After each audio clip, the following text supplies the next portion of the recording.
আরো জোরে সুবহানাল্লাহ, লিল্লাহি তাকবীর। আল কোরআনের আলো, আল হাদিসের আলো। আরো জোরে চিৎকার কই গো, ফকিরাবাদের মানুষের আওয়াজ নেই নাকি? হ্যাঁ, বিড়াল বাস করে নাকি এখানে? আওয়াজ নেই আপনাদের? লিল্লাহি তাকবীর। নবী ছাড়া জান্নাত পাবে না, প্রিয় নবীকে ভুলে যেও না। নবী ছাড়া জান্নাত পাবে না, প্রিয় নবীকে ভুলে যেও না। নবী ছিলেন যখন মায়ের পেটে, বাবা গেলেন ব্যবসাতে। নবী ছিলেন যখন মায়ের পেটে, বাবা গেলেন ব্যবসাতে। আশা পথে ফিরে এলো না, স্বামীহারা হলেন মায়ামিনা, স্বামীহারা হলেন মায়ামিনা। নবী ছাড়া জান্নাত পাবে না, প্রিয় নবীকে ভুলে যেও না। সুবহানাল্লাহ, প্রিয় নবীকে ভুলে যেও না। নবী ছাড়া জান্নাত পাবে না, প্রিয় নবীকে ভুলে যেও না। নবী ছিলেন যখন মায়ের পেটে, বাবা গেলেন ব্যবসাতে।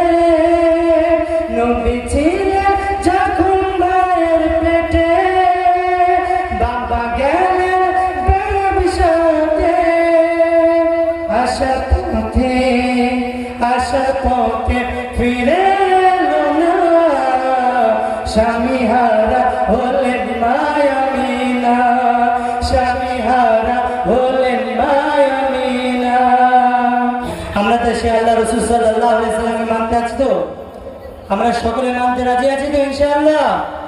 তিনি অনেক দিন যাবত মক্কায় প্রচার করলেন, মক্কায় দাওয়াত দিলেন, মক্কায় দাওয়াত দিতে শেষ পর্যন্ত কাফেরেরা তার প্রতি জুলুম, লাঞ্ছনা, হিংসা, বিদ্বেষ, অত্যাচার সবকিছু করলেন।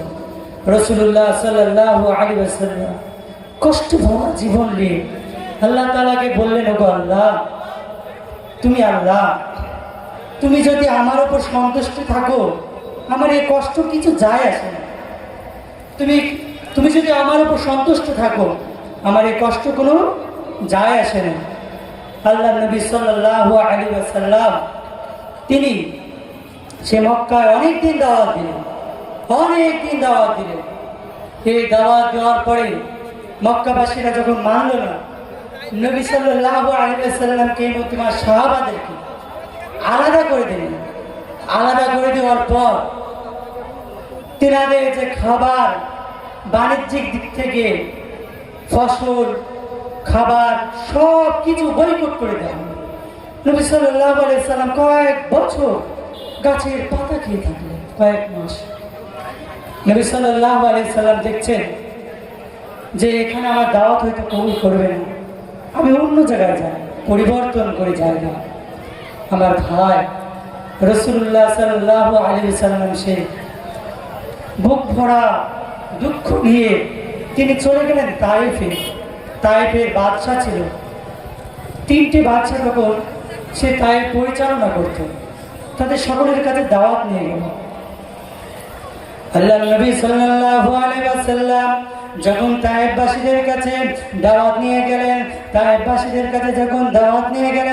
এক বাদশাকে বলা হয়, ওগো বাদশা, তুমি আল্লাহর কথা মেনে নাও, তুমি আল্লাহর কথা মেনে নাও, আমি আল্লাহ তাআলার রাসূল, আমার কথা মেনে নাও, আমাকে আল্লাহ তাআলা পাঠিয়েছেন।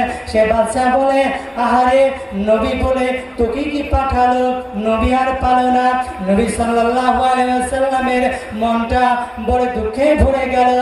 একজনের কাছে চলে গেল, আর একজন বাচ্চাকে জিজ্ঞাসা করা হলো, ওরে বাচ্চা, ও তায়েব বাচ্চা, তুমি শোনো শোনো শোনো শোনো, তুমি আল্লাহর কথা মেনে নাও, আমাকে আল্লাহ তাআলা রাসূল করে পাঠিয়েছে, তুমি আমার কথা মেনে নাও, তাহলে তুমি জান্নাত পেয়ে যাবে, তুমি তোমার প্রাপ্ত স্থান পেয়ে যাবে, তুমি নাজাত পেয়ে যাবে জাহান্নাম থেকে। তখন সঙ্গে সঙ্গে সে বাচ্চা আবার উত্তর দিল, রাসূল করে যদি পাঠাতো তাহলে অন্যজনকে পাঠাতো। তার মনটা আবার দুঃখে ভরে গেল, আবার আরেকজন কাছে গেল, আরেকজন বাচ্চাকে জিজ্ঞাসা করা হলো, ওরে বাচ্চা, শোনো শোনো শোনো শোনো, আমার আল্লাহ তাআলার রাসূল, আমাকে আল্লাহ তাআলা পাঠিয়েছে, তুমি আমার কথা মেনে নাও, আমাকে আল্লাহ রাসূল বলে স্বীকার করে নাও, তুমি আল্লাহকে মেনে নাও, তোমার জন্য নাজাত পেয়ে যাবা, তুমি জান্নাত পেয়ে যাবা, তোমার জন্য সাকসেসফুল হয়ে যাবে।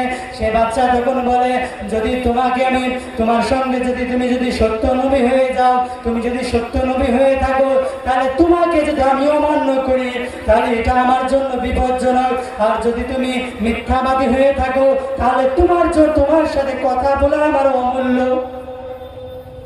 নবী সাল্লাল্লাহু আলাইহি সাল্লামের বুকটা ফেটে গেল, বড় ফেটে গেল, দুঃখে ভরা বুক নিয়ে নবী সাল্লাল্লাহু আলাইহি ওয়াসাল্লাম সে তায়েফে আছেন। আরে মক্কায় গেলাম, মক্কায় আমার কথা মানলো না, ওগো আল্লাহ, ভাবলাম যে তায়েফে আসবো, হয়তো তায়েফের মানুষরা আমার কথাটা মেনে নেবে, কিন্তু তায়েফবাসীরাও মানল না। ওগো আল্লাহ, তুমি যদি রাজি থাকো তাহলে আমার কষ্ট কোনো যায় আসে না, আমি সব কষ্ট সহ্য করতে রাজি আছি। ওগো আল্লাহ, তুমি আমার উপর সন্তুষ্ট থাকো। শুধু রাসূলুল্লাহ সাল্লাল্লাহু আলাইহি ওয়াসাল্লামকে এতটুকু। নবী সাল্লাল্লাহু আলাইহি ওয়াসাল্লামকে যখন সে তায়েফ থেকে বের করে দেওয়ার জন্য প্ল্যান করা হলো, নবী সাল্লাল্লাহু আলাইহি ওয়াসাল্লামকে তায়েফ থেকে বের করে দেওয়ার জন্য কিছু কর্মচারীকে বলা হলো, ও পাগলটাকে বের করে দাও। যখন বের করে দেওয়া হলো, এই বের করে দেওয়ার সময় কিছু বাচ্চা ছেলেকে বলা হলো, ওগো বাচ্চারা শুনে রেখে দাও, জেনে রেখে দাও, ওগো পাগলরা, ওই যে পাগল যাচ্ছে, তোমরা সারিবদ্ধভাবে দাঁড়িয়ে যাও দুদিকে, এবং ওই পাগলটাকে পাথর ছুঁড়ে ছুঁড়ে মারো। তায়েফের বুদ্ধি হলো না, তায়েফের একটু হুঁশ হলো না। ও আল্লাহওয়ালারা, মুসলমানেরা, কান খুলে শুনে রেখে দাও, জেনে রেখে দাও, আমার আল্লাহ নবী সাল্লাল্লাহু আলাইহি ওয়াসাল্লামকে যখন সে তায়েফ থেকে বিতাড়িত করা হলো, সঙ্গে সঙ্গে সে বাচ্চাদেরকে বলা হলো, ওই যে পাগল যাচ্ছে, পাথর ছুঁড়ে ছুঁড়ে মারো। পাথর ছুঁড়ে ছুঁড়ে মারতে লাগলো, সকলে পাথর ছুঁড়ে ছুঁড়ে মারতে লাগলো, পাগলরা পাথর ছুঁড়ে ছুঁড়ে মারতে লাগলো। ছোট ছোট শিশু, শৈশব কৈশোর যত রকমের শিশু রয়েছে, তারা পাথর ছুঁড়ে ছুঁড়ে মারতে লাগলো। আমার নবী সাল্লাল্লাহু আলাইহি ওয়াসাল্লামের শরীর মুবারক ভেজে গেল, নবী সাল্লাল্লাহু আলাইহি ওয়াসাল্লামের জুতা মুবারক ভেজে গেল। আমার নবী সাল্লাল্লাহু আলাইহি ওয়াসাল্লাম তারপর আল্লাহকে স্মরণ করে বলে, ওরে আমার আল্লাহ, এই তায়েফবাসী হয়তো বুঝেনি, এই তায়েফবাসীর হয়তো এখনো হুঁশ হয়নি, তাদের হিদায়াত হয়নি, তারা হয়তো জানে না। ওগো আল্লাহ, তুমি তাদের ক্ষমা করে দাও। জোরে জোরে বলা যাবে না সুবহানাল্লাহ। হাজারো ব্যথা বেদনার পরে, হাজারো ব্যথা বেদনার পরে ফিরে আসনি তুমি আপন ঘরে, দিনের আলো তুমি ছড়িয়ে দিতে, চলে গেলে মদিনায় মক্কা ছেড়ে, হে রাসূল, তোমাকে ভুলি আমি কেমন করে, হে রাসূল, তোমাকে ভুলি আমি কেমন করে।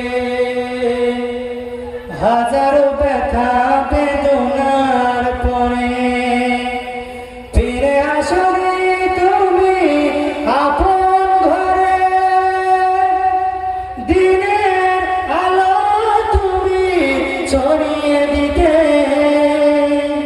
চলে গেলে মদিনায় মক্কা ছেড়ে হে রাসূল তোমাকে ভুলি আমি কেমন করে হে রাসূল তোমাকে ভুলি